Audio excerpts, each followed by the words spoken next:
Hello বন্ধুরা, পুতুল কিচেনে আপনাদের সবাইকে স্বাগত।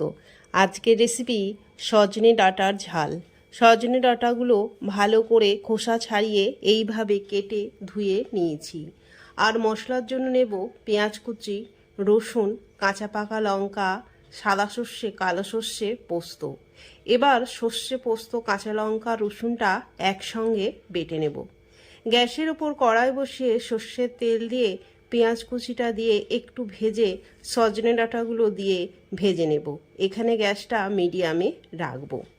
এবার স্বাদ মতো নুন, হলুদ গুঁড়ো, অল্প লঙ্কা গুঁড়ো, সর্ষে পোস্ত মশলা বাটাটা দিয়ে ভালো করে কষিয়ে নেব। অল্প একটু চিনি দিয়ে নেড়ে অল্প করে জল দিয়ে চাপা দিয়ে দেব 8 থেকে 10 মিনিটের মতন। এখানে গ্যাসটা লোতে রাখবো। 10 মিনিট পর চাপা খুলে নেড়ে নামিয়ে দেবো। যদি আমার এই রেসিপিটা আপনাদের ভালো লাগে তাহলে লাইক, কমেন্ট ও শেয়ার করে দেবেন। সাবস্ক্রাইব করতে ভুলবেন না। ধন্যবাদ বন্ধুরা।